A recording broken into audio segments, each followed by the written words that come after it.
A ver, buenos días, qué gusto que nos encontremos. Vamos a iniciar, es el mediodía acá en el Ecuador, en la mitad del mundo, y las 7 de la tarde en Europa. Y comienzo saludando a mis amigos y contactos y conocidos, hermanos y hermanas en Europa. Ayer me estaban haciendo varios contactos y sí, tengo que saludar. William Macas, hermano.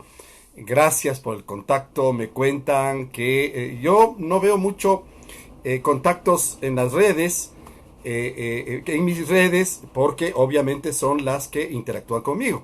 Pero cuando se conectan, ustedes en sus redes pueden multiplicar las visitas a estos videos, a este momento que estamos transmitiendo en directo. Lo hace la red de comunicadores de Manabí, por ejemplo, a quienes les agradezco, un abrazo fundamental. Y William me estaba que él lo que hace es difundir a sus redes allá en Europa. Y claro, hay que saludar a un montón de gente.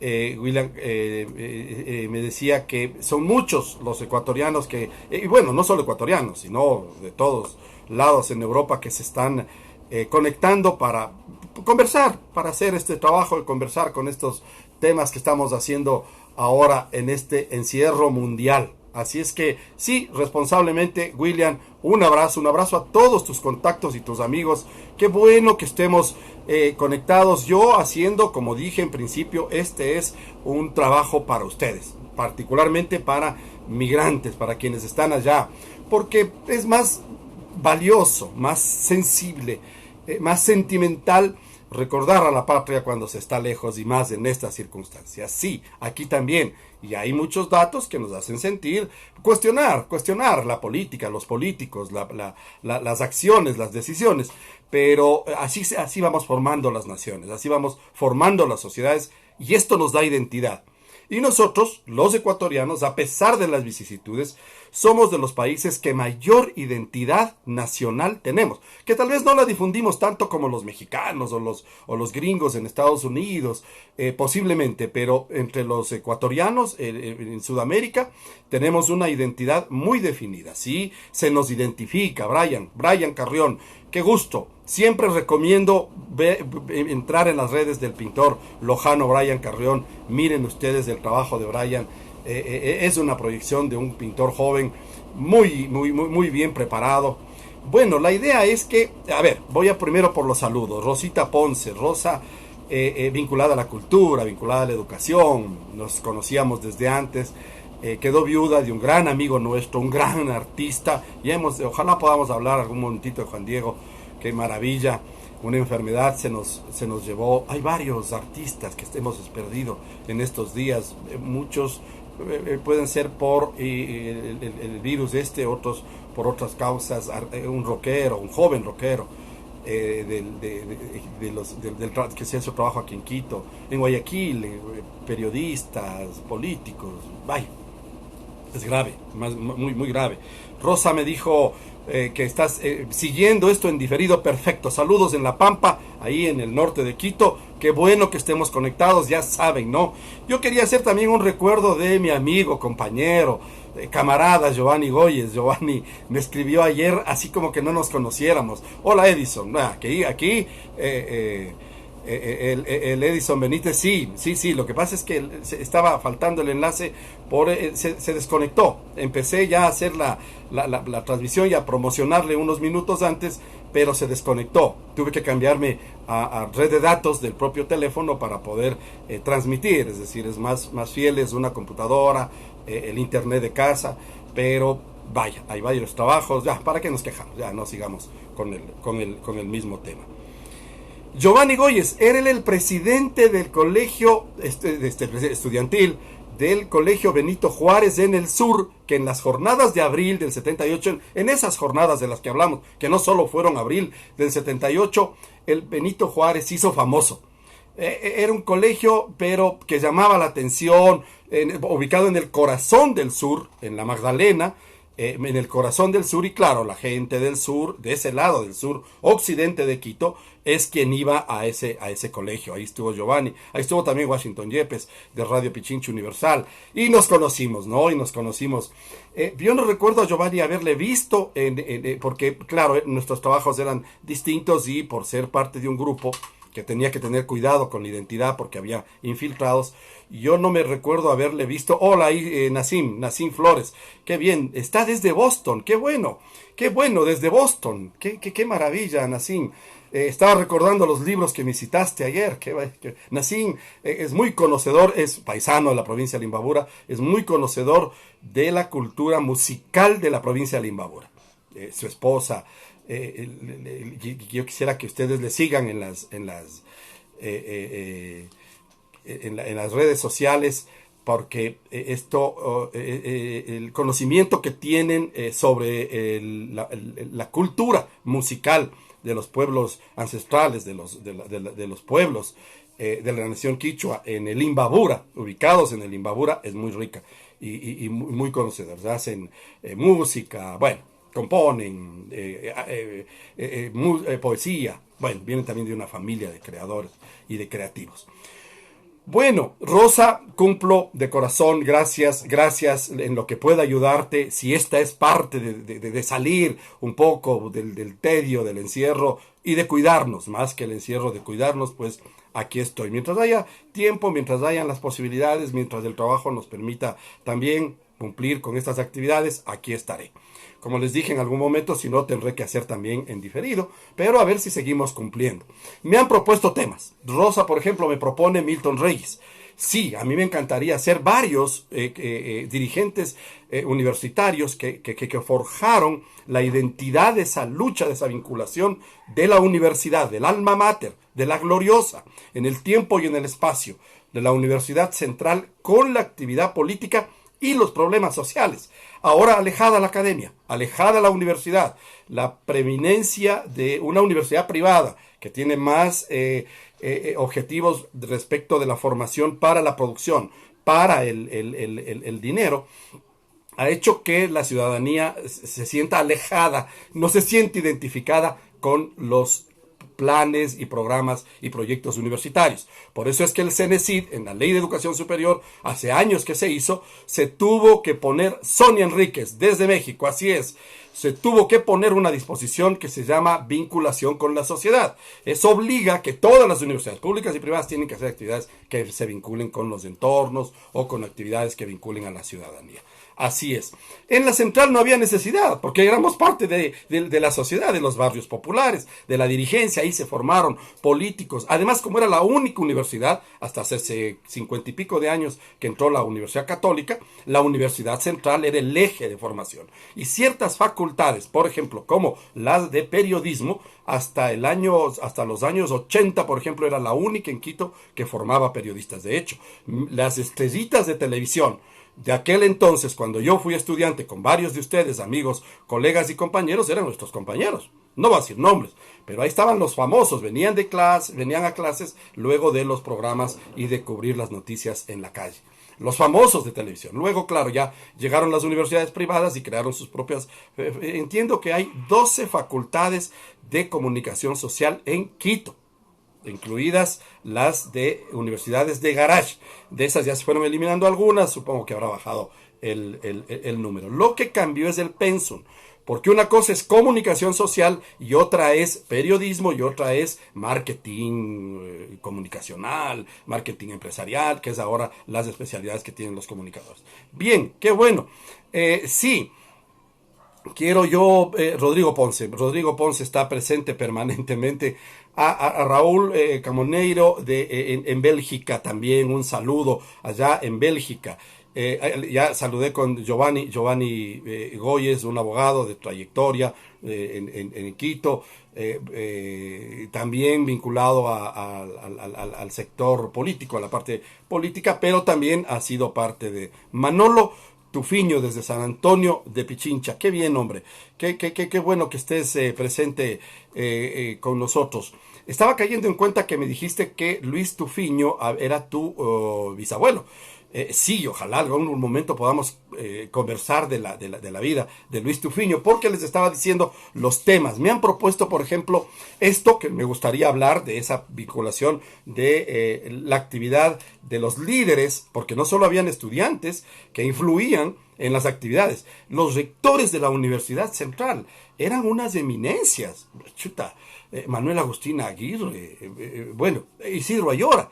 Y de Isidro Ayora, mi amigo Pablo Suárez, que vive en el Valle, me hizo exactamente Manuel. Sí, es tu bisabuelo Luis Tufiño. Ya hemos de contar anécdotas de Luis Tufiño. Francisco Javier Romero Muñoz, aprendiendo. Pues no, en realidad yo lo que hago es difundir lo que conocí. A veces me equivoco, porque también, como no tengo, como les decía, biblioteca aquí, a veces recurro al internet o a la memoria, y hay que corregir alguna cosita que se va por ahí. Pero bueno, esta es una conversación de amigos y amigas. Que no podamos estar juntos y tomarnos un cafecito, pues ver mientras están haciendo sus actividades. Sí, me estaban comentando los temas de la actualidad. Y Pablo Suárez me estaba haciendo caer en cuenta de que hay una información que está en las redes, en un estudio de la Flaxo parece, en donde Isidro Ayora, el presidente Isidro Ayora, viene hasta el Valle de los Chillos a inaugurar las piscinas de agua termal de San Pedro del Tingo. ¿Quién no se bañó en Mauricio? ¡Qué gusto! ¿Quién no se bañó en el Tingo? ¿Quién no se bañó en la Merced? ¿Quién no comió el hornado del Tingo y de la Merced? De Alangasí, la fritada en Alangasí. Era un paseo, no era de venir. Recuerdo que el único acceso era por el sur, subiendo por el Colegio Montúfar, a Luluncoto, a Puengasí, bajar toda la carretera vieja que le llaman a Conocoto, entrar a Conocoto, tomar la carretera hacia el Triángulo, y en el Triángulo te desviabas por Capelo a San Rafael y luego ya a Sangolquí, a los cuarteles que habían allá, y de frente hacia el Triángulo te ibas a el Tingo y la Merced. El Tingo, Alangasí y la Merced. Sí, yo no había sabido el dato. El doctor Isidro Ayora inauguró las piscinas del Tingo. Miren, así se conocen los datos. Yo encantado de que ustedes se conecten y me hagan caer en cuenta de esto. Y estaban proponiéndome para la próxima semana hacer otros temitas también y hablar, por ejemplo, de un personaje que influye en la política nacional. Es importantísimo en la política nacional. Funda uno de los partidos más poderosos políticamente y que llegó a la presidencia de la República. No con él, lamentablemente. ¿Quién? Carlos Guevara Moreno, un médico que inclusive aparece como héroe de la Guerra Civil Española y regresa como héroe. Y eso le vuelve aquí. Es alcalde de Guayaquil, médico, Carlos Guevara Moreno.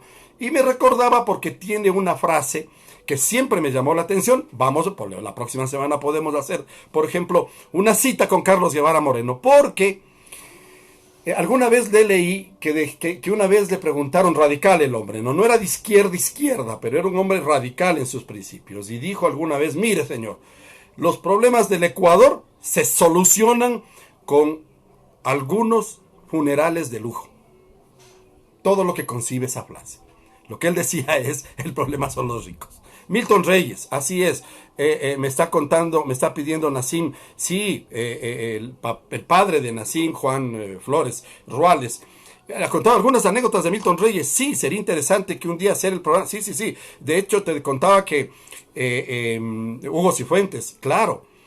Eugenio Espejo, claro. Cristina, saludos a mi compañera Cristina Mena. Eugenio Espejo está faltando y me decía que a uno de sus hijos le mandaron a hacer el trabajo. Espejo para nosotros los comunicadores, para los médicos, para los bibliotecarios, para los abogados, de hecho también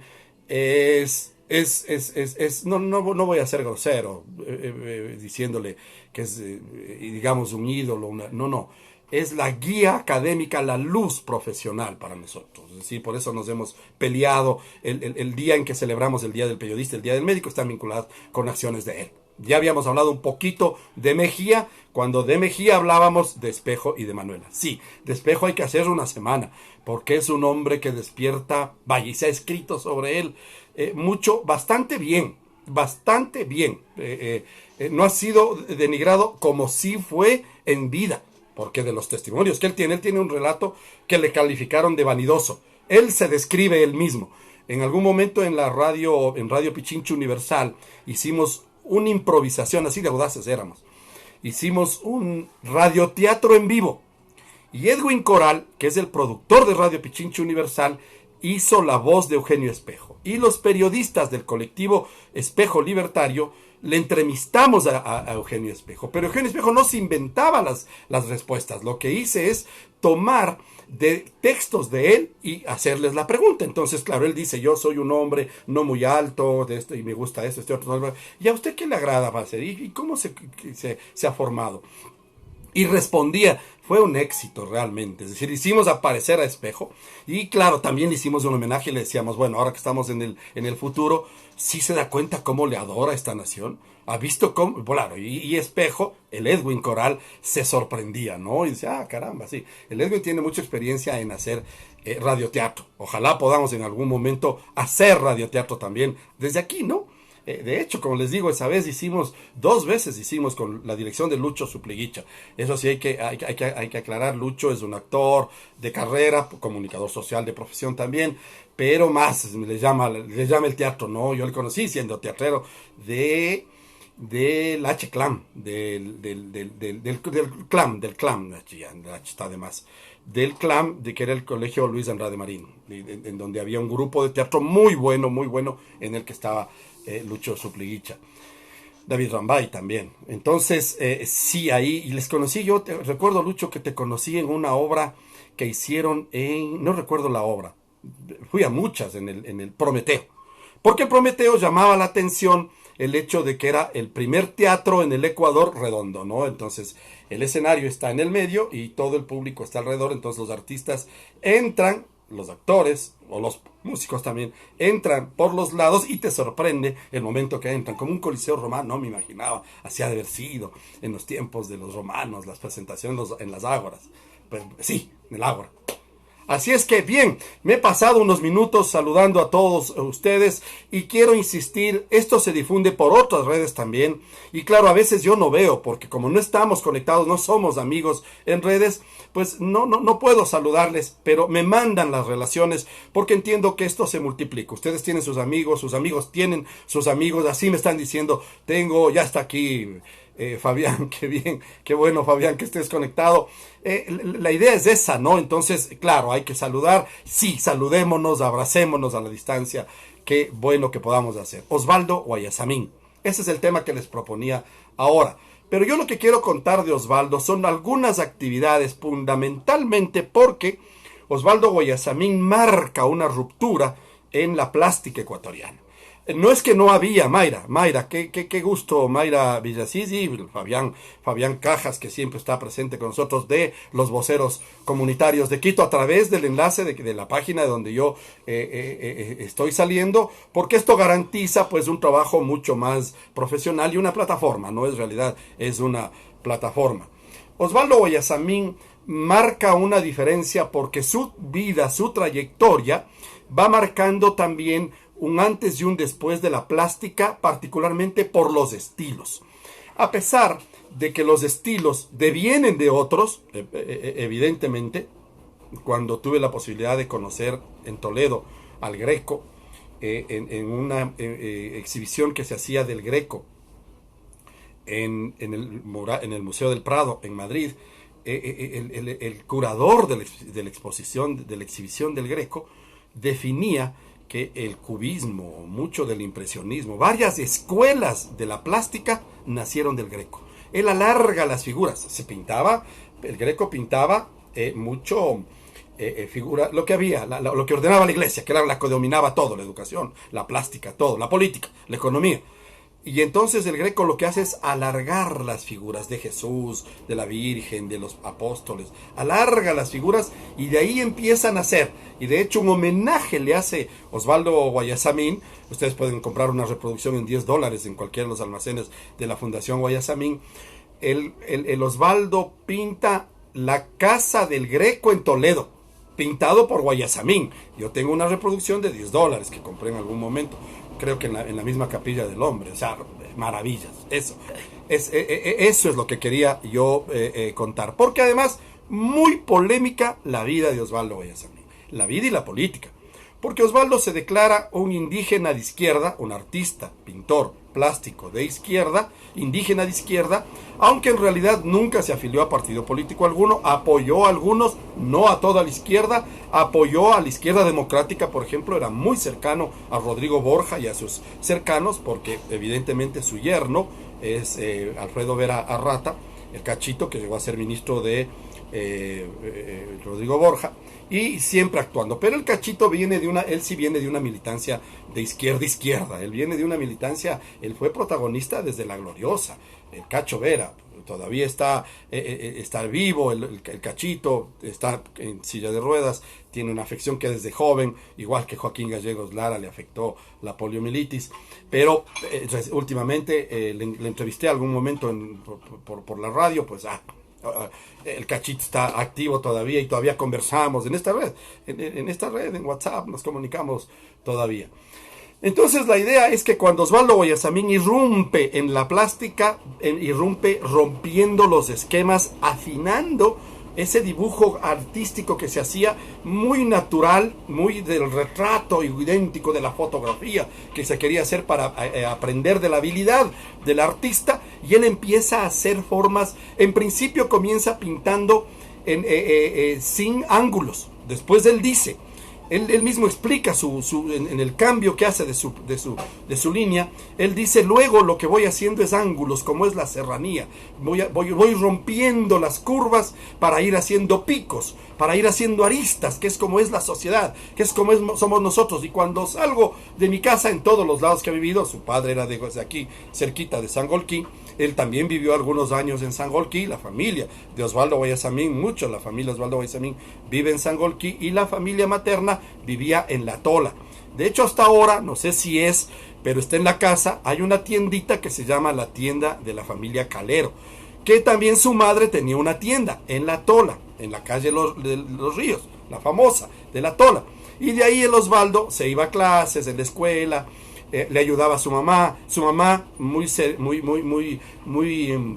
madre, ¿no? Como cualquiera, pues orgullosa de su hijo, niño de 6, 7 años, pues viéndole la habilidad, lo que hacía es regalarle el papel para envolver los productos que vendía en su tienda, o los lienzos, la tela de los costales, de la harina, de los sacos, que llevaban los productos para vender en la tienda. Les cortaba, les ponía, y de allí le curaban. Porque antes los artistas plásticos, hoy tú puedes encontrar un lienzo curado, que es lo que como se dice vulgarmente, pero es un lienzo tratado para que absorba la pintura, que es el óleo mezclado con aceite de almendras, aceite de distintas, se vuelve dúctil el óleo, que era el que se usaba antes, y el acrílico ahora, que en cambio se mezcla con agua y se seca. Pero para que eso se absorba y se mantenga en el tiempo, porque ese era el reto, se mantenga en el tiempo y no se dañe con el sol, con el tiempo, con los marcos o al aire libre, entonces había que curar. Y los secretos de curar era que le ponían huevo, le ponían yeso, Bueno, entonces el artista lo que hacía es comprar básicamente el lienzo, la tela, porque no solo se pintaba en lienzo, sino en otro tipo de tela. El artista compraba y hacía su propio bastidor, es decir, hacía un cuadrado de madera, el mismo como carpintero, o mandaba a hacer un carpintero con las medidas, le alargaba, le fijaba y le trabajaba la tela, ¿no? Y entonces ahí pintaba.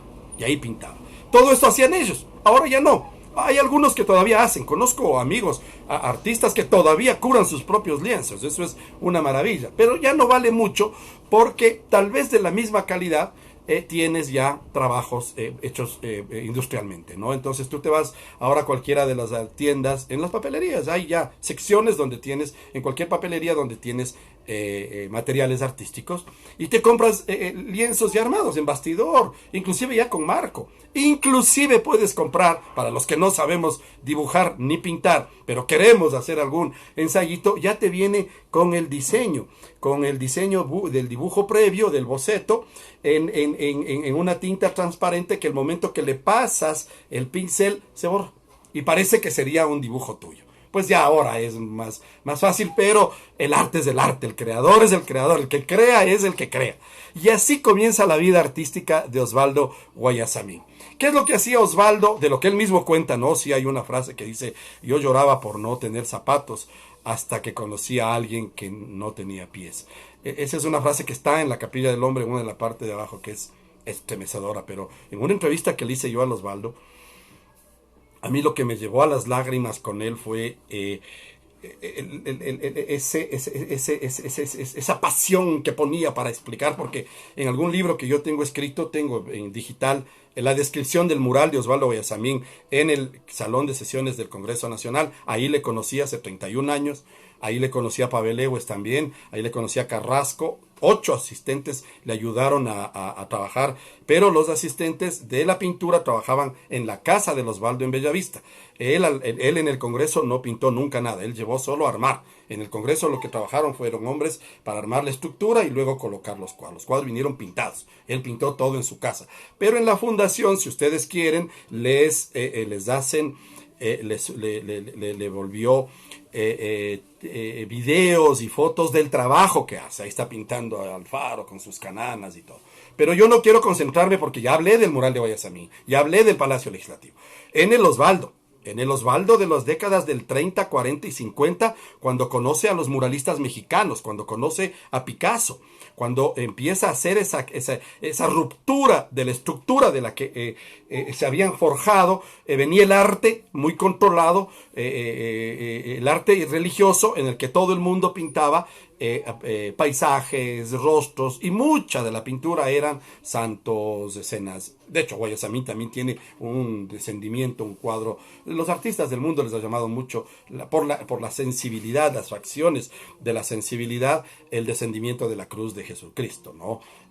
Las mujeres que le reciben, el acompañante, el mismo rostro del desfallecido, un detalle de un desfallecido como Jesús bajando de la cruz tiene Osvaldo en el mural del Congreso Nacional. Pero bueno, cuando hablemos de eso les hemos de contar. En digital tengo yo, es una impresión pública, lo que uno hace cuando es empleado público es de propiedad del Estado, de la institución para la que trabajas, por lo tanto no tiene costo.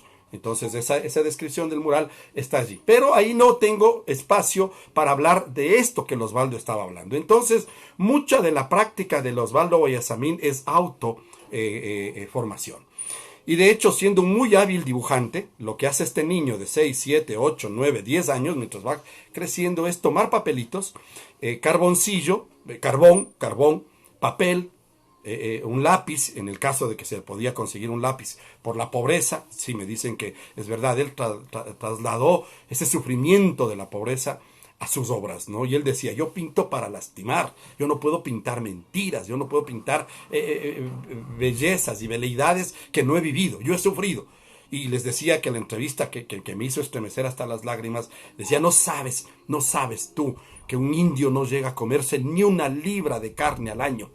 Cuidan vacas, cuidan borregos, cuidan chivos, pero ni siquiera en su vida, en un año llegan a comerse una libra de carne. No han probado un huevo. Hay indios que se mueren sin haber probado un vaso de leche. Cuando, claro, estamos hablando de esas expresiones de los años 30, esa explotación de la que estábamos, y esa la traslada a las obras. Pero ¿qué es lo que hace Osvaldo? Juega con los colores y, como les digo, con las formas. Porque si ustedes ven los primeros cuadros de Guayasamín, tiene formas redondas. Mucho hace retratos, hace a su madre, hace a sus dos esposas, la primera y la segunda esposa con las que tiene los hijos, los 7 hijos que ahora forman parte de los herederos del patrimonio de Osvaldo. Lamentablemente entraron en un conflicto, digo lamentablemente porque se entraron en un conflicto jurídico cuando falleció Osvaldo. Un juez congeló las propiedades de Osvaldo, pero luego ya se arregló y ahora está repartida ya la herencia. Y el patrimonio, la obra artística de Osvaldo es patrimonio. Eso es patrimonio. Todo lo que Osvaldo pintó y dejó donando, porque él decía, yo quiero hacer una fundación para donar todo este patrimonio para la nación. Esto le pertenece al pueblo, decía él. Pero les decía, claro, su madre no era indígena, de una señora de apellido Calero, más bien mestiza, en Quito. Su padre sí, indígena, Guayasamín de Sangolquí. Allá hay mucha familia Guayasamín en Sangolquí. Saludos a Sangolquí también. Ahí también tengo amigos que me están oyendo y me han escrito para hablar. Por eso quería un poco topar. Regaló la obra, entiendo que fue también una donación, ese Rumiñahui hermoso que está en la plaza al inicio de la vía que es para entrar a donde está el Choclo. hecho por Gonzalo Endara Crow, el choclo, otro que vivió acá cerquita de la Merced, en Alangasí, en la Merced, más bien un choclo, el choclo con los granitos de colores, esa técnica que utilizó sacada del naif, como decía él, y de los Tigua y de los pintores de Tigua, decía Gonzalo Endara, pues le regalaron a Sangolquí, privilegiado, o Gonzalo Endara, y a una cuadra está la escultura de Rumiñahui y de Osvaldo Guayasamín. O sea, qué maravilla. Y acá en el Valle también vivió Kingman, ¿no? Kingman tiene su casa museo aquícito en San Rafael, justo en el parque. Ahí ustedes pueden ir, encuentran. Y uno de los detalles bonitos, que es cuando les hacen conocer a ustedes la casa de Eduardo Kingman, se murieron, como yo les dije alguna vez, se murieron un par de viejos, se murieron enojados entre ellos, entre Osvaldo y Kingman, acusándose de quién pintó primero las manos. Quien hizo primero las manos como expresión de arte, de este arte rupturista, ¿no? Los dos tienen esas expresiones, los dos tienen también indígenas, pero Kingman se abrió un poquito más, Kingman Lojano también. Sí, estas expresiones, me dice el Edison, están en Jorge Casa, ¿no? Y Guasipungo, sí, esa influencia durísima.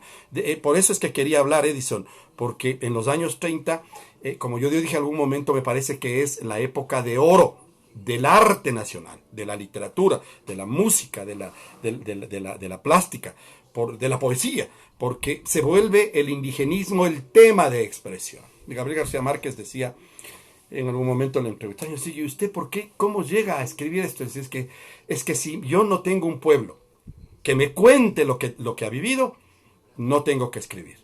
Yo escribo todo lo que me cuentan. Y la mamá decía, a mi Gabo no le cuenten nada porque todo escribe. Y claro, si ustedes conocen la Aracataca, la ciudad donde nació Gabriel García Márquez, les hacen el recorrido por su casa, ahí van a encontrar, en el internet se puede hacer el recorrido, ahí van a encontrar todos esos detalles que va poniendo el jardín, de esas flores que se reproducían todos los días, las mariposas amarillas, Mauricio Babilonia.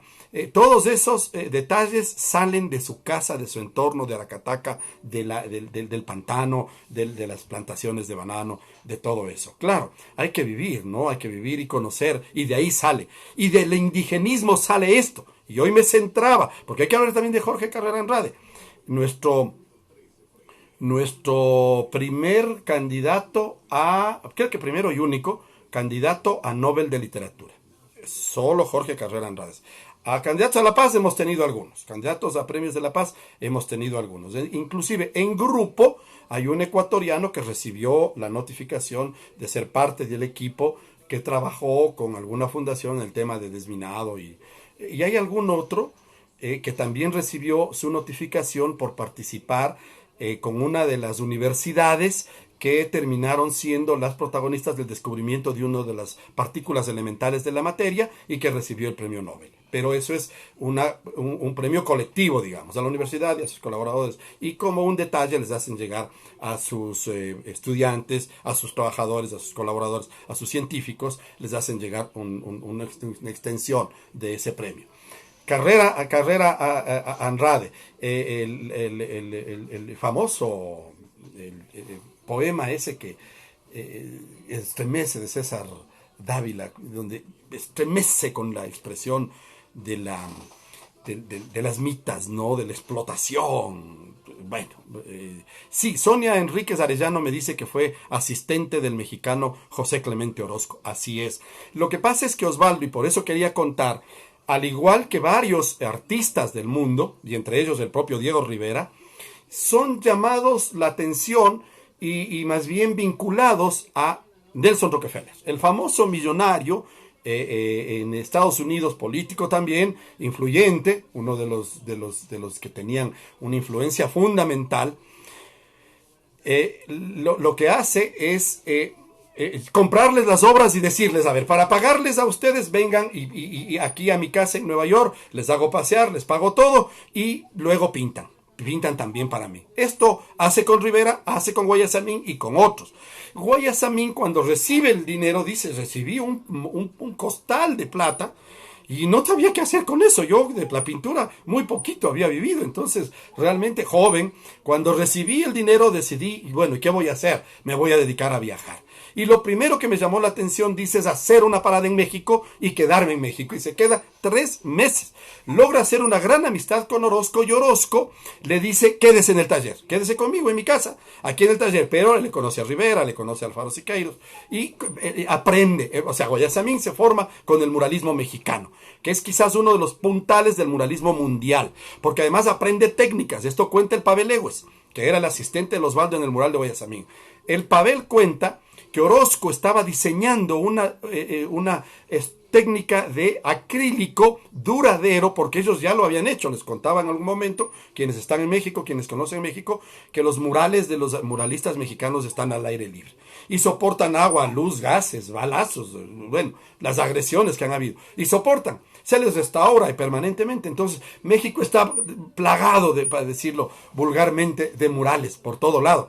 Entonces eso hace que puedan ellos también trasladar estas técnicas, y Osvaldo aprende porque Orozco, esta es una versión del Pavel Lewes, Orozco está desarrollando para la fábrica Dupont, que es una fábrica de vehículos, bueno, más que de vehículos, de pintura industrial y pintura para actividades de este tipo. Y está diseñando un acrílico que sea resistente a los inclementes ataques del clima, y él lo que hace es desarrollar una fórmula de un acrílico industrial muy inflamable, pero que la DuPont luego transforma en la base de la pintura de vehículos. Con eso Orozco hace sus murales y le enseña a Guayasamín, y Guayasamín hace aquí también. De los primeros murales de Osvaldo Guayasamín, ese hermoso mural que está deteriorado, lamentablemente hay que jalarle las orejas a la Universidad Central y a la Facultad de Jurisprudencia porque está abandonado. Recién estuve ahí, recién fui a dar una conferencia, hacer un trabajo en la Facultad de Jurisprudencia de la Universidad Central. Ahí está deteriorado, está en cerámica y se ha caído, no le han retocado. Tiene 2 murales de Osvaldo en la Universidad Central. Tiene mural también en el Consejo Provincial. Ese, como está al interior, ese sí está cuidado. Ahí tiene sus protecciones y todo. Tiene el descubrimiento del río Amazonas en el Palacio de Gobierno. El gigante de 300 metros cuadrados del mural del Salón de Sesiones del Palacio Presidencial, del Palacio Legislativo. Tiene el mural. Tiene otros murales también. Hay un mural dentro de la Casa de la Cultura. Hay un mural de Osvaldo dentro de la Casa de la Cultura, en el Salón Osvaldo Guayasamín. Ahí también tiene el Diógenes Paredes. Tienen varios. Entonces, sí, en el tema de las manos entre Kingman, me parece que técnicamente y cronológicamente es Kingman el que primero hace manos. Y luego los dos se vinculan. Pero bueno, se peleaban duramente entre quién fue el primero, porque además los seguidores eran los que hacían, los amigos, ¿no? Que son de cada uno. No, es que Guayasamín le copió a Kingman, no, Kingman le copió a Guayasamín, no, Kingman es más estilizado, Kingman es más académico, Guayasamín es más académico, fue profesor inclusive de la Facultad de Artes de la Universidad Central, sí, pero y a la final nunca sabremos qué mismo pasó con esas circunstancias. Entonces, cuando el Osvaldo aprende con Orozco esta técnica, se viene trayendo acá y la aplica en el mural del Salón de Sesiones del Congreso Nacional. Debe haberla aplicado en otros murales también, porque están al aire libre y también soportan esto. El Pavel es experto en muralismo, porque ya les conté, tiene varios murales que están al aire libre, y eso permite pues que también pueda exhibirse y no deteriorarse, porque eso es lo fundamental.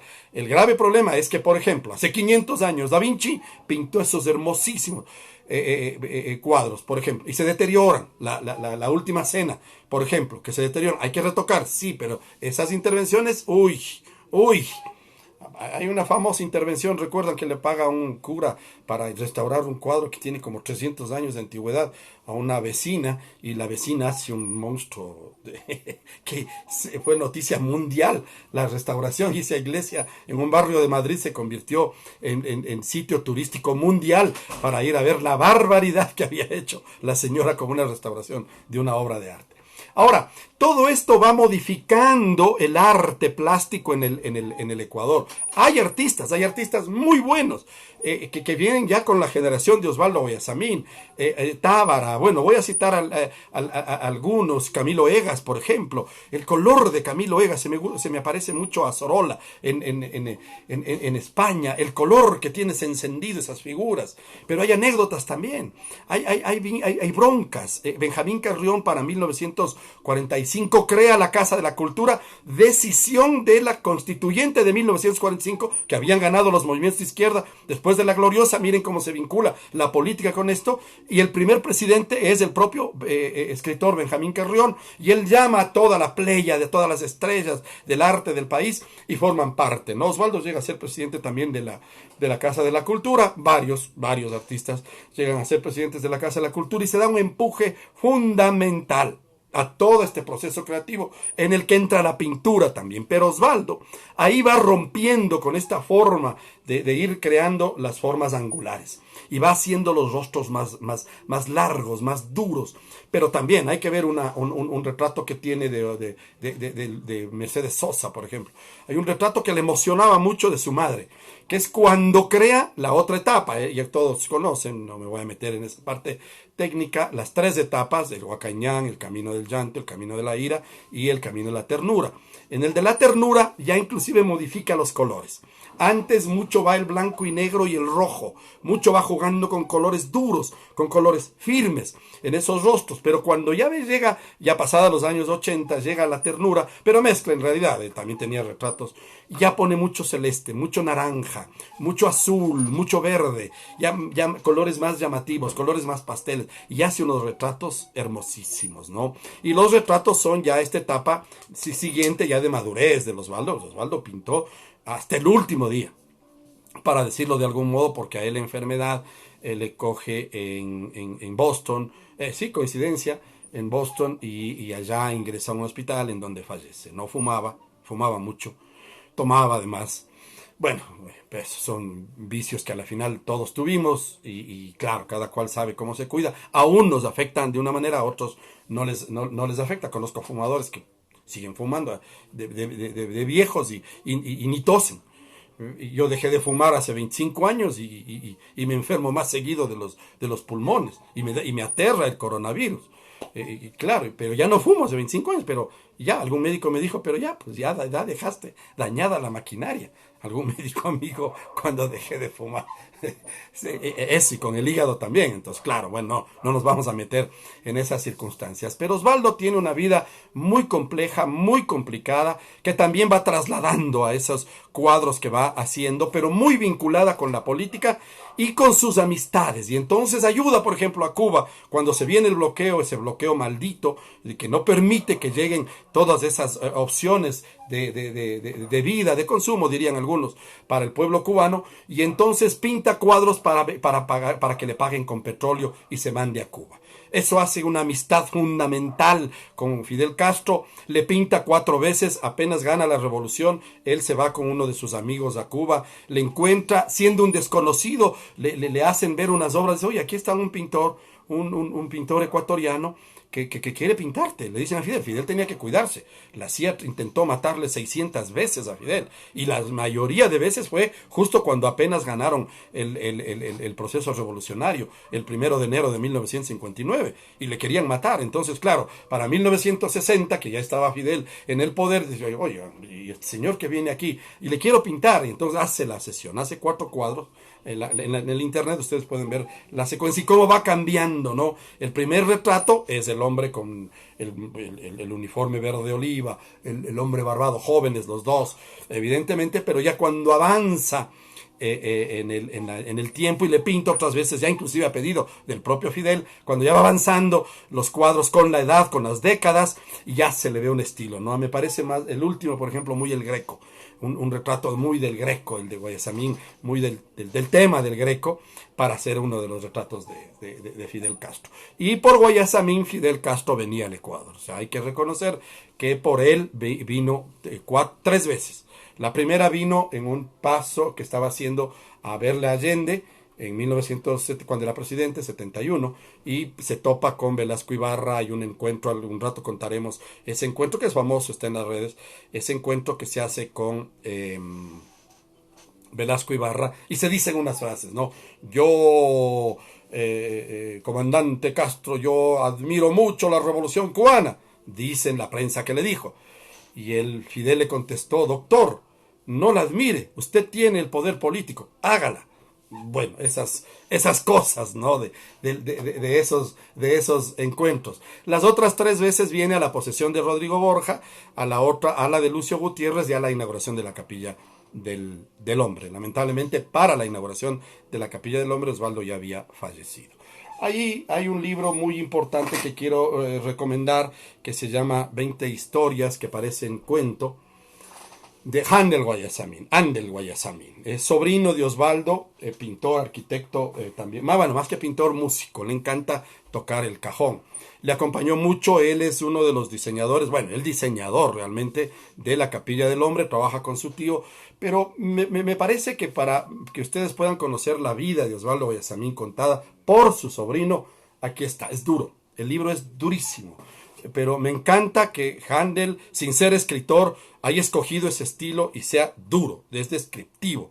Los problemas del alcoholismo, los problemas de las fiestas en donde a veces se exageraba la violencia, se iba la violencia, como en cualquier lado. Cuando te exageras en estas circunstancias, ahí no nos vamos a hacer los santos ni nada por el estilo. Y entonces ahí habla de desavenencias con su hermano. Osvaldo tenía un hermano arquitecto que es el papá de Handel. Y entonces ahí vinieron desavenencias, broncas, peleas, acuerdos, desacuerdos, amores y desamores.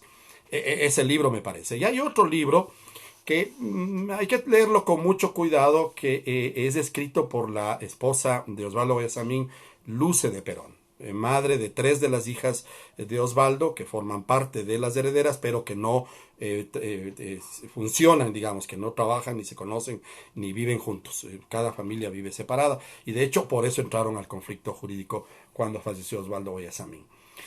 Una luz sin sombra se llama, el nombre de ella es Luce de Perón, ya falleció. Y nace de una entrevista que le hicieron en algún momento en el diario Hoy, en donde cuenta una vida muy azarosa, muy agresiva de parte de Osvaldo Guayasamín.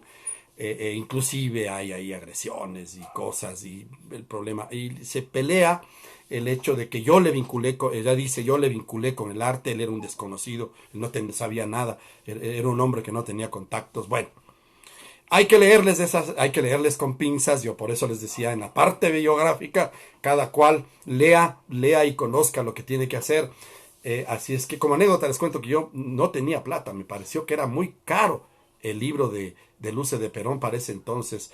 No me acuerdo si valía 20 o 25 dólares en una de las librerías caras de Quito, ahí en el centro comercial, el Jardín, creo que fue allá arriba. Y entonces lo que hice es pedir un café, tomarme un café, comprar un café, había en un espacio. En una tarde me leí todo el libro de La luz sin sombras, de Luce de Perón. Me estremeció, me arrugó el corazón, que es una descripción bastante dura, bastante complicada, pero dice muchas cosas también. Pero también hay esas anécdotas de que, por ejemplo, en la casa de Osvaldo, en una farra, esperando para que vengan los amigos a verle, porque se estaba secando en esta técnica del óleo, que necesita secarse en varios días, un cuadro, Osvaldo les invita a una farra a varios de sus amigos para que vean cómo se va secando un cuadro que ha hecho de un vientre de mujer dentro del cual está un niño, como una vasija de barro. Y sí, así es, ¿se acuerdan ustedes? Va Jorge Enrique Adún, bajo Carrer Andrade, va Hugo Alemán, van Jaime Paredes, van Benítez y Valencia, el Potolo, están entre otros en la farra, en medio del trago, de la bailada, de la tocada, de la guitarreada. Jorge Enrique agarra un libro de Marcel Proust, creo que es El Paraíso Perdido, o El Paraíso Recuperado.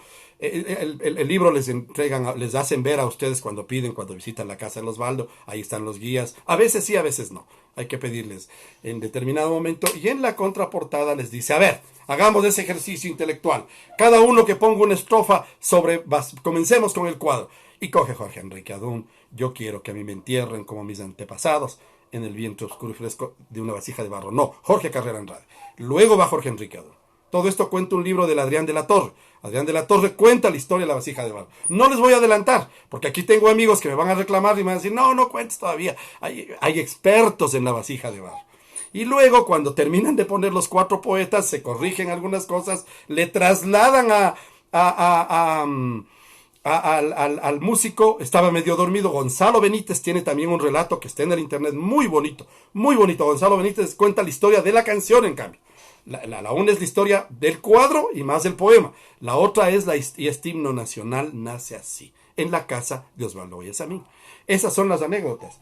Evidentemente, hay una anécdota que es un poco complicada, que dicen que Osvaldo, en algún momento, molesto por una bronca que tenía con los artistas, no sé si ya era presidente de la Casa de la Cultura o no todavía, pero era Benjamín Carrión contaba esto con menos detalles. Luego fui yo conociendo algunos detalles. Osvaldo lanza un tarro de pintura al mural de Diógenes Paredes, que está al interior de la Casa de la Cultura, en la Casa Vieja, en la 6 de diciembre, donde está la administración, la presidencia. Es un mural en redondo, en la cúpula. Cuando ustedes ingresan ahí, alzan a ver, están todos. En ese entonces eran las razas del Ecuador. Ya no existen razas. En nuestra especie de Homo no hay raza.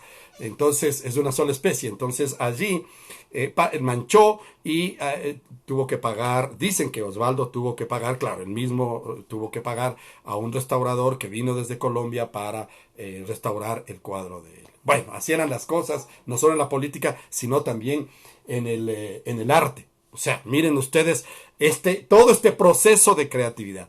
¿Por qué Guayasamín? Porque rompe ese esquema de la pintura, que era el retratar a la gente como es, el de ver el paisaje bonito del Ecuador, el traer escenas de Miguel Ángel y cuadros del exterior y todo. Y él dice, no, voy a pintar la realidad. A los indios les explotan, a los indios les matan, a los indios les matan de hambre, les tratan como guandos, les castigan como prefieren tener animales. Los animales son mejor tratados que los indios. Y nos conmueve y conmueve al mundo. Y conmueve a Picasso, y conmueve a los mexicanos, y conmueve al mundo y crea este estilo del que, claro, han devenido obras importantísimas y preciosas. Esto es lo que quería contarles del querido Osvaldo Guayasamín. No me he olvidado de hacer un saludo en especial a Bilbao, en el norte de España. Quiero hacer un saludo porque, pues, una vinculación a través de algunos amigos. Cristian Flores. Qué gusto que estés en contacto. Me cuentan que estás conectándote también. Estás ya en Bilbao trabajando, ecuatoriano. Y claro, se difunden en redes y hay comentarios y todo. Saludos, un abrazo totototote desde aquí, desde la tierra de la mitad del mundo, a los hermanos y hermanas ecuatorianos en España, en Portugal, en Italia, en Milano, en Madrid, en Roma, en Génova, en varias de las ciudades donde están todavía peleando contra este virus maldito. Bien, me encanta Guayasamín, me ha alargado unos minutos, pero vale la pena para cerrar esta semana. Voy a leer una noticia internacional que tiene que ver también con, ya les voy a contar de qué, pero quiero proponerles, por ejemplo, que vayamos haciendo los temas. Milton Reyes veo que hay bastantes hinchas de Milton Reyes. Hagamos, organicemos, déjenme investigar un poco. Si tienen, cuéntenme cosas para poder. Todavía no puedo armar con la plataforma de voceros comunitarios un programa. Quisiera actuar un momentito ya, en algún momentito trabajo con ellos, ahora que ya hemos cumplido un mes, tanto del programa como del encierro, ver si ya interactúo y hacemos en la plataforma, que es muy fácil, pero los que saben, para entrevistarle a Ross, entrevistarle a la hija de Milton Reyes. Le conocí a la hija de Milton Reyes, a una hija de Milton, Natasha Reyes. Así es que, bien, quiero proponerles Carlos Guevara Moreno, a Saad Bucarán también. En algún momento hay que contar algunas cosas de este señor, porque como les decía, son personajes que marcan épocas, que marcan temporadas, que marcan caudillismos. También el propio Velasco Ibarra, ¿no? Aquí todavía hay hinchas de Velasco Ibarra. Entre los periodistas de aquel entonces, todavía hay hinchas de Velasco Ibarra. Sí, no se sorprenda. A ver, el diario El Comercio de Quito, Ecuador, lunes 6 de octubre de 1930. El dirigible británico R-101 se incendió, pereciendo toda la tripulación. Más de 47 cadáveres horriblemente carbonizados fueron extraídos de entre los escombros de la gigantesca nave aérea inglesa. Entre las víctimas se encuentra un ex ministro del aire de Gran Bretaña. Con toda felicidad salió del aeródromo de Croydon, Inglaterra, con dirección a la India, mas al hallarse sobre territorio francés, explosionó, precipitándose inmediatamente de la altura. Londres, octubre 5, a las 7:30 de la noche, se elevó desde el amarre de Croydon en viaje a la India el famoso dirigible inglés R-101, la nave más grande del mundo que ha practicado en días anteriores, obteniéndose buenos resultados. El dirigible se encaminó por el espacio llevando la esperanza de coronar con todo éxito su largo vuelo. París, octubre 6. Ha causado profunda consternación en esta capital el desastre sobrevenido de la gran nave inglesa R-101, que después de haberse levantado de su base en Croydon con rumbo a la India a las 7:30 de la noche, fue arrasada por un terrible temporal, por una tempestad que ocasionó su explosión al hallarse sobre territorio francés cerca de Beauvais. Los pasajeros que viajaban a bordo de la nave eran en número de 11 y la tripulación estaba compuesta de 57 individuos, entre los que se contaba el ex ministro del aire Lord Thompson. Comunican de Beauvais que a eso de las 2 de la madrugada escucharon a la lejanía un gran estruendo que aparentemente parecía producido por un destello o una explosión, pero como era a gran altura, enseguida vieron al cielo que se iluminó con un resplandor rojo. Poco después se sintió un estruendo producido por la caída de la inmensa nave. Se asegura que el dirigible viajaba a poca altura. Esto es lo que dicen, pero quiero hacer también un recuerdo porque luego me di cuenta que también hay otras noticias de la misma época, pero me llamó la atención, por ejemplo, que en la misma primera plana, 1930, lunes 6 de octubre, háblase de que los Estados Unidos van a intervenir en los asuntos políticos de Cuba por su situación y retiran las garantías constitucionales. 1930. Ojo, o sea, la pobre Cuba en el ojo de la tormenta desde siempre. Y claro, también quería, aprovechando, se me ocurrió leerles, por ejemplo, que el almacén Viñolo e Hijos, o sea, sucursal está en Quito, acaba de recibir fierro galvanizado para techo de 1 pulgada y de otras medidas. Fierro redondo en ángulo, en T y cuadrado para todas las medidas. Cemento para mezcla, cemento blanco y de cristal y gris Atlas. Mallas de hierro para construcciones, excusados, así se llama, excusados, lavatorios y tinas de baño. Todo esto a buenos precios. ¿Dónde? En la carrera Guayaquil número 55, frente al pasaje Tovar. Una publicidad en primera plana del almacén Viñolo e Hijos, sucursal Quito. Y también hace otra promoción en donde anuncia que han traído trapiches marca Búfalo, Diamante y Perla y toda clase de maquinarias para azúcar, arroz y café. Pues sí, así también era la vida, así eran las noticias y las informaciones, porque les quería proponer hacerles conocer un texto que escribí hace varios años sobre la guerra del Cenepa y la firma del acuerdo de la paz con el Perú, que voy a tratar la próxima semana, pero yo lo que hice, para no meterme en el tema doloroso del protocolo de Río de Janeiro, es contar la vida de los ecuatorianos en los días en que firmábamos el protocolo de Río de Janeiro. Es un artículo que escribí, está publicado en un libro que publicó la Asamblea Nacional con el apoyo de varias instituciones y describo y me llamó la atención. Tengo ahí el precio de la lotería, Pancho Segura era campeón de tenis, habíamos concursando, uno de nuestros escritores ganó un premio de literatura en aquel entonces, cuánto costaba el periódico, cuánto costaba el pan, un partido de fútbol de la selección del Ecuador en la que nos iba como hasta hace unas décadas de a perro.